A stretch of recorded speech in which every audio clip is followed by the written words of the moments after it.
Alrighty guys, hello and welcome back to the show.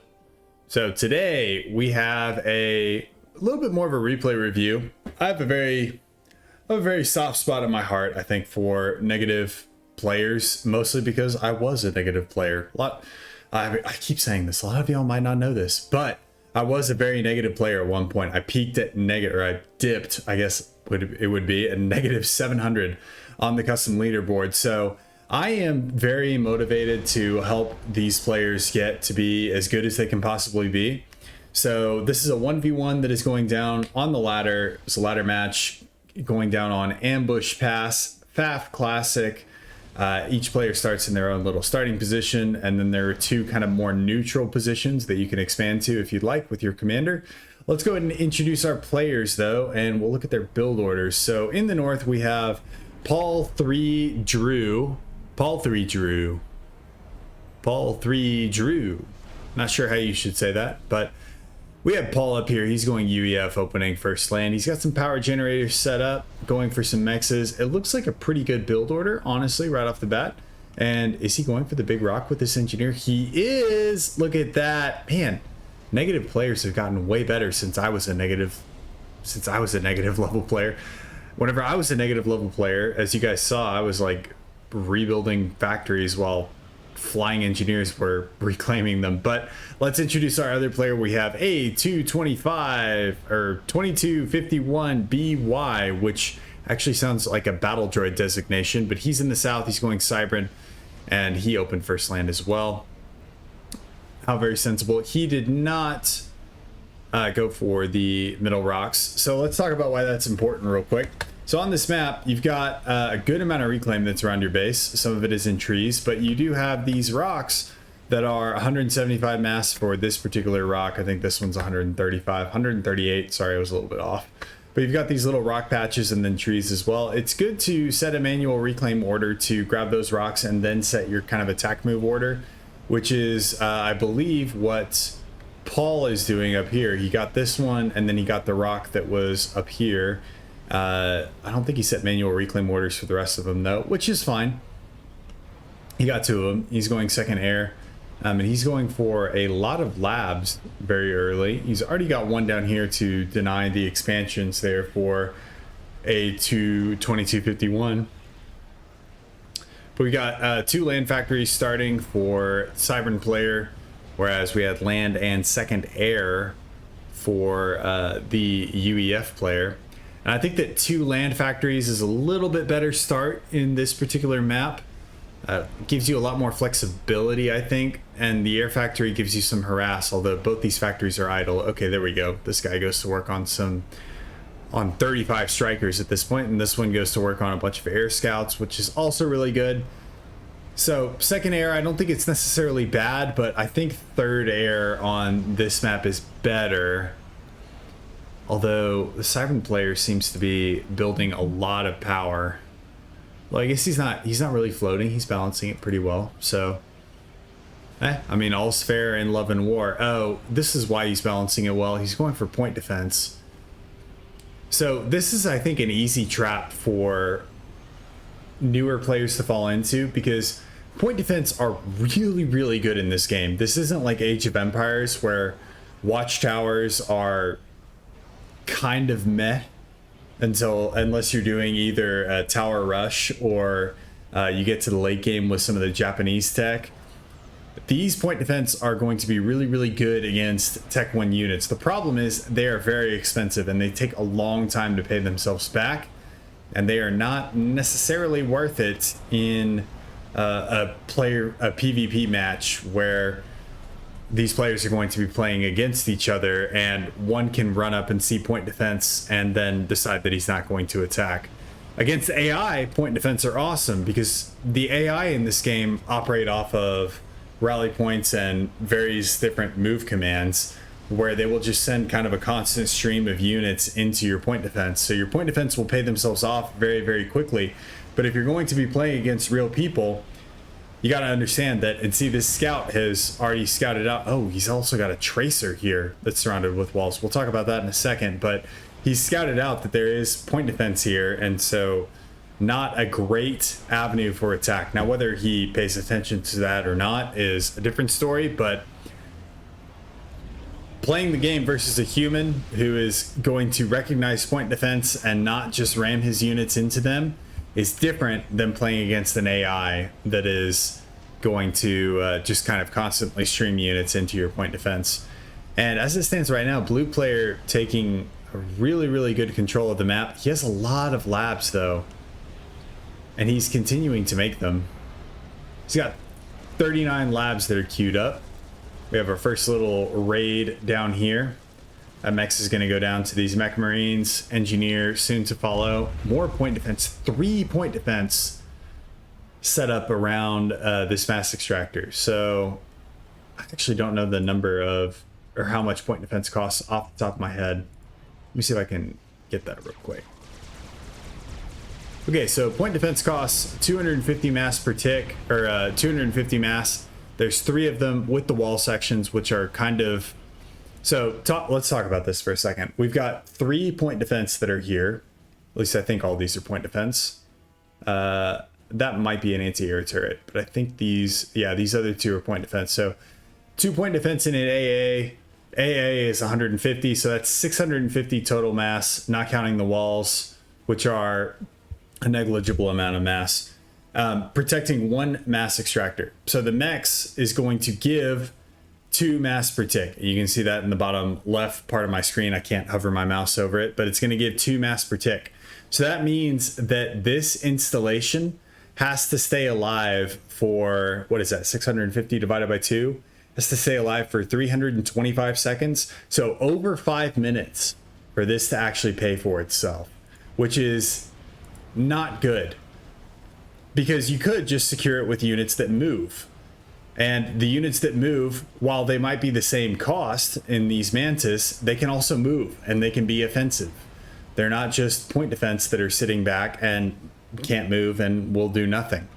So point defense do have their place, but it is not in securing mexes like this, or in this kind of quantity. And he's got another point defense queued up, another point defense queued up. This is, oh my god, he's got a lot of point defense queued up. Oh no, these are AA. This has got to be a template. No, these are also point defense. So 2 point defense, or 2 AA, 4 point defense. This is 1300 mass. This is adding up to, it's going to be 1800, 2050 plus 650. So that's 2700 mass that he has queued up just in this section of the map for point defense and anti-air. And there are way more cost-effective ways that you can secure this area rather than point defense with Mantis, which I believe cost 50, if I'm remembering correctly. Let me double check. What is it?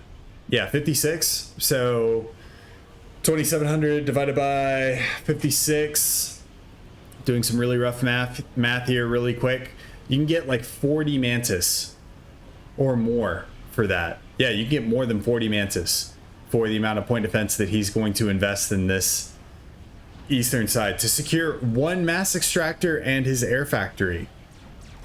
Now 40 Mantis would do wonders against this army.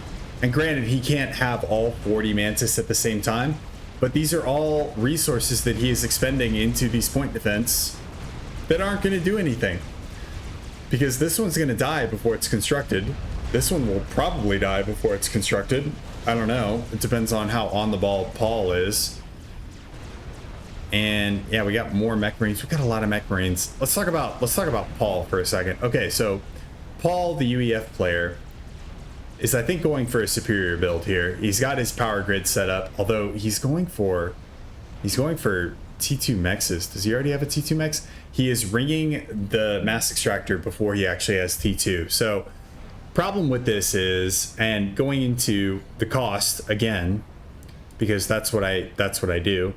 Mass extract or mass storage is going to cost 200, so that's 800 mass storage. The upgrade to Tech 2 is going to cost 900, so that's, what is that, 1700 mass. And considering this thing pumps out 6 per second, that means that this whole installation, if he upgrades it before, is going to take astronomically longer to pay itself back, and you're halting your upgrade, so it costs 9. So it's gonna take him what is that, 200 seconds? Yeah, so 3 minutes to pay this back. And he built all of these before he actually had the mass income from his Tech 2 mass extractor. Big problem there. Huge problem. Just because if you're gonna you want to build your mass storage around a Tech 2 mechs, because a Tech 2 mechs actually benefits from the bonus of having a mass storage next to it. It benefits from this adjacency bonus. See this little line that goes back and forth? That means there is an adjacency bonus. You can also see this with power generators as well.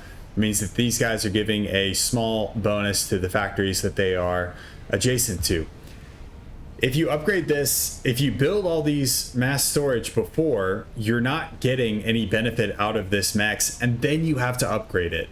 And I might run some numbers on a spreadsheet later to see what this actually looks like in terms of practice.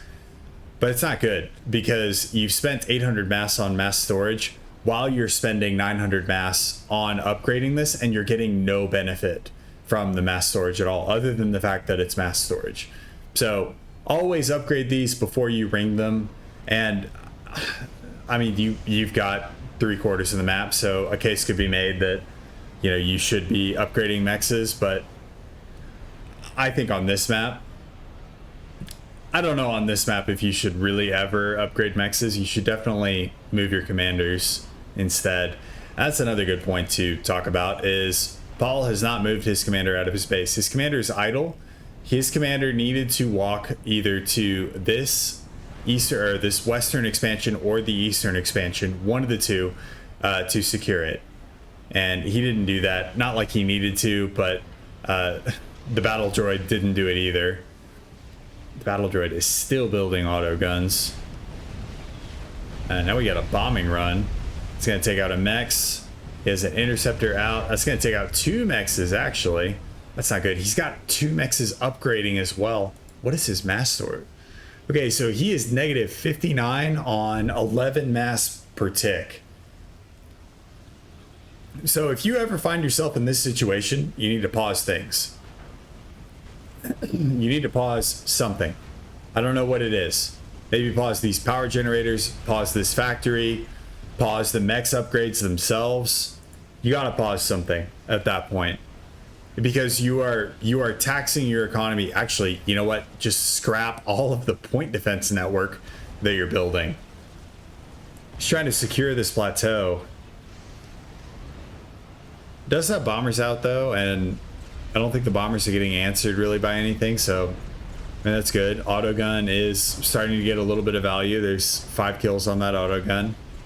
I ran into a terrain issue. If that was moved over like down to the edge of this cliff, that'd be better. I feel like I'm Matthew McConaughey. I feel like it'd be pretty cool if that was moved a little further south. But these mexes are still stuck at 93%. He's still, and now he's negative in the 60s on mass. He's got 13 income versus 81 going out. That means you're trying to spend roughly 6 times the mass that you're actually bringing in, which means that you're not going to be building anything anywhere fast. Your entire economy is going to grind to a halt. And okay, first T2 Mex comes up. He gets a little bit of breathing room. He goes down to negative 40. Maybe that's going to help out his second T2 Mex. This one's also going to come up, so that'll help a little bit as well. Brings him up to plus 19. And last Mex, come on, buddy, 99. There we go. All right, so now he's only negative 21, which isn't the end of the world. Being negative half of what you're positive is it's part of the game. But for his resource allocation on point defense, not great. He's still building more point defense.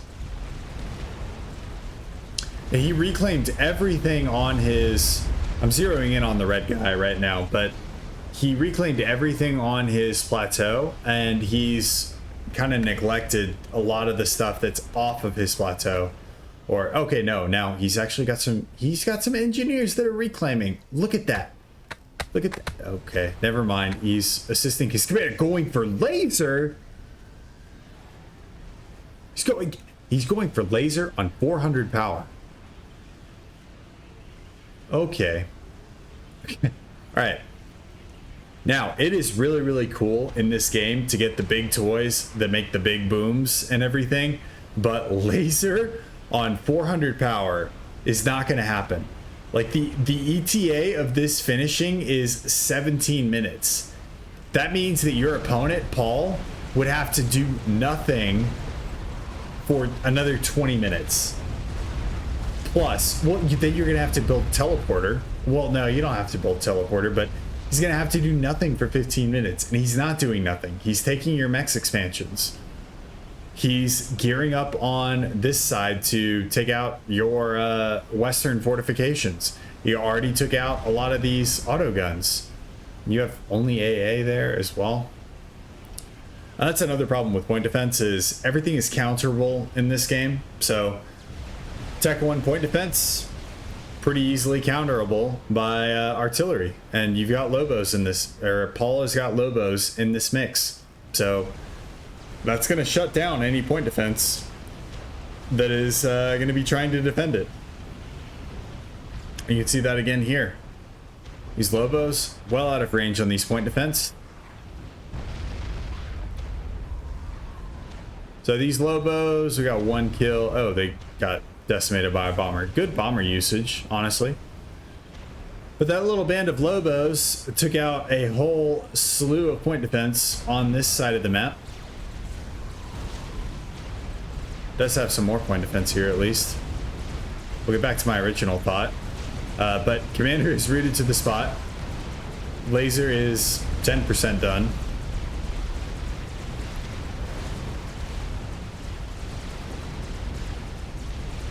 And is he gonna die to Mech Marines and Strikers right now? He's got half health.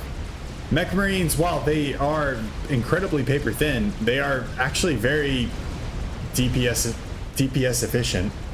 But it does not look like the battle droid is going to die here to this particular assault. And there's a good amount of reclaim that was posted here up to his north. Good use of bombers as well. This is one thing that I'm terrible at, is using bombers in any sort of effective fashion. T1 bombers, outside of just spamming them for dealing with experimentals. But now he's running in on the west side. Got a ton of mech marines. He's got some artillery. He's got some strikers. Start taking out all these P-gens, and now you're never going to get laser, I don't think.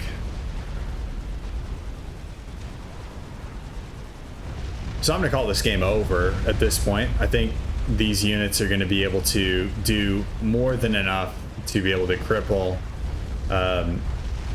A2251BY's. Oh, that's A22518Y. That's a reference. I don't know what it is. To me, it sounds like a battle droid designation, but it's going to cripple his economy. That laser is never going to get done. 20% of the way there. It'll finish in 30 minutes. Even with the bombers, like, I mean, his bombers are doing work. He got 11 kills, 2 ranks of veterancy on that bomber. It's just, it's nowhere near enough to deal with the fact that he has no map control. And he's going to lose all of his power and his mass, so. Alright. We spent a long time harping on the red guy as far as what he did incorrectly. Talking about the blue player, though. Let's talk about the blue player for a little bit. He upgraded 3 HQs, which previously I would have shamed him for. But now that I have accidentally done that in a game myself, I don't really have a leg to stand on at all. But this is still not something that you should do. You can upgrade these. Let me see if it'll let me do this at all. So if you click on this, you can upgrade to Tech 2 Land Factory instead of Tech 2 Land Factory HQ. That will allow you to build all the Tech 2 fancy units, and it's much cheaper. HQ costs 1100, almost 1200 mass, and the Tech 2 Factory costs 340. So much cheaper to do it that way. Like I said, I would have shamed him previously, but I now no longer have a leg to stand on because I literally did that in a game a couple weeks ago. So by accident, just heads up. This bomber's putting in some work, baby. 16 kills, 4 ranks of vet. He's going for laser off of 2 power generators. That's what you call the dream right there.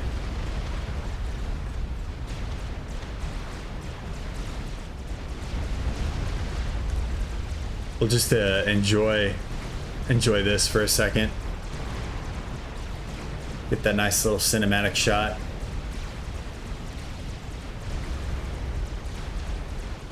I already know what the thumbnail for this video is going to be.